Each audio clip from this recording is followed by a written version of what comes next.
তো আমার জাস্ট একটা কথা, মুস্তাফিজুর রহমানকে যদি আইপিএল খেলতে না দেওয়া হয় তাহলে আমরা কোনো বাংলাদেশি আইপিএল দেখবো না। আমার মুস্তাফিজকে অপমান করা মানে পুরো দেশকে অপমান করা।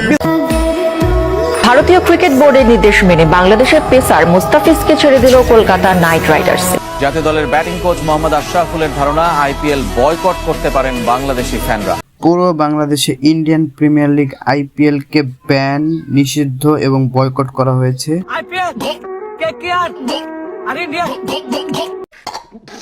আইপিএল মানেই তো একটা সার্কেস, আর সেই সার্কেসের সবচেয়ে বড় জোকার মনে হয় এখনকার ফ্র্যাঞ্চাইজি গুলো, বিশেষ করে কলকাতার কথা কি আর বলবো।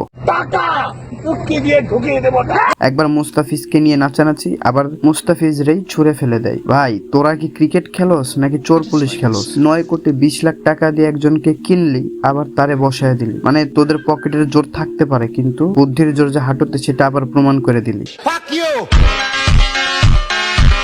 নাইট রাইডার্সের স্কোয়াড থেকে মুস্তাফিজুর রহমানকে বাদ দিতে নির্দেশনা দিয়েছে বিসিসিআই, কিন্তু মূলত আর সঠিক কারণ কি? ভারতের হিন্দুত্ববাদী কয়েকটি সংগঠনের বিরোধিতায় বিশৃঙ্খলা আর অস্থিরতা ঠেকাতেই এই সিদ্ধান্ত নেওয়া। মূলত রাজনীতিবিদ ও হিন্দুবিদ থেকে এই মূল কাহিনী। তারই সূত্রপাত থেকে দেখা যায় এইসব কাহিনী নিত্যদিনের মতো। আইপিএল নাকি বিশ্বের সেরা লিগ, এটা হাস্যকর, এই দেশের জনগণের জন্য হাস্যকর। আসলে এটা হলো ইন্ডিয়ান ক্রিকেট বোর্ডের একটা পলিটিক্যাল সার্কেস, যেখানে ক্রিকেট কম আর দাদাগিরি বেশি চলে। বিশেষ করে বাংলাদেশের প্লেয়ারদের নিয়ে তারা যে একটা মনোভাব বা নোংরা খেলাটা খেলে, ওইটা আপনারা লক্ষ্য করছেন কিনা জানি না, কিন্তু চলেন লিগের চেহারাটা ফাঁস করে। এখন আসে আমাদের মুস্তাফিজুরের কথায়। গত বছর যখন চেন্নাইয়ের বোলিং লাইন আপ ইনজুরিতে শেষ হয়ে যাচ্ছিল, তখন তাদের কার কথা মনে পড়েছিল? এই মুস্তাফিজের। প্রথম ম্যাচে 4 উইকেট নিয়ে আইপিএল এর মান বাঁচিয়েছিলেন মুস্তাফিজুর, অথচ কাজ শেষে যখন চেনার পরিচয় এলো, তখন 2 আনারও দাম নেই।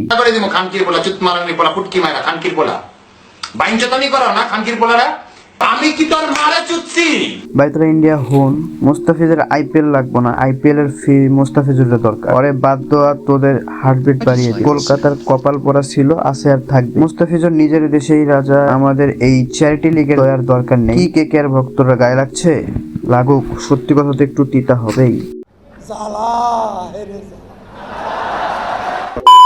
ইন্ডিয়ান বোর্ড ফ্র্যাঞ্চাইজি গুলো আগে থেকেই শিখিয়ে দেয় বাংলাদেশের প্লেয়ার নিও না, কারণ তারা পুরো সময় খেলবে না। ভাই ইন্ডিয়ান প্লেয়াররা যখন আইপিএল খেলতে গিয়ে ন্যাশনাল ডিউটি ফাঁকি দেয়, তখন তো তোদের খুব গর্ব হয়। আর বাংলাদেশের প্লেয়াররা বাংলাদেশের খেলাকে প্রাধান্য দিলে সেটা তোদের সহ্য হয় না। আসলে তোরা চাস বাংলাদেশের প্লেয়াররা তোদের পায়ের নিচে থাকুক, কিন্তু বাঘেরা তো আর পোষ মানে না, সার্কাসে আর বাঘ নাচে না।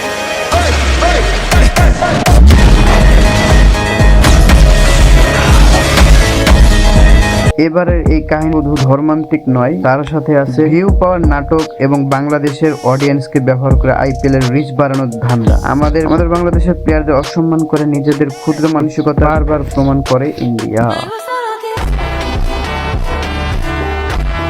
ইতিমধ্যে আপনারা সবাই জানেন যে মুস্তাফিজুর রহমান মানে আমাদের বাংলাদেশের বেস্ট বোলার যারা বলা হয়, তারাই আইপিএল এ কেনা হয়েছিল। কেকেআর কিনছিল 9,20,00,000 রুপি দিয়া, যেটা বাংলাদেশের 12 কোটিরও উপরে বাংলাদেশি টাকায়। কেনার পরে কি হইলো, ওই দেশ থেকে মুস্তাফিজুর রহমানরে বয়কটের ডাক দেওয়া হলো, যে মুস্তাফিজুর রহমান ওই দেশে গেলে এইটা করা হইব, এইটা করা হইব, নিরাপত্তা দেয়া মানে দিব না, জাস্ট ওই হামলা করব, এইটা সেটা নানান কাহিনী, যার জন্য মুস্তাফিজুর রহমানরে আইপিএল খেলতে দেওয়া হবে না। তো আমার জাস্ট একটা কথা, মুস্তাফিজুর রহমানকে যদি আইপিএল খেলতে না দেওয়া হয় তাহলে আমরা কোনো বাংলাদেশি আইপিএল দেখবো না। তো ইন্ডিয়ান জোকার প্রিমিয়ার লিগ বা সার্কিট, এক কথায় বলা যায় কেকেআর বা চেন্নাই যে কোনো টিমকেই বলা হচ্ছে যে পরের বার 9 কোটি না 900 কোটি টাকা দিলেও চিন্তা করে দেখবি যে মুস্তাফিজ তোদের এই সার্কাসে যাবে কিনা। আমি কি তোর মারা চুচ্ছি?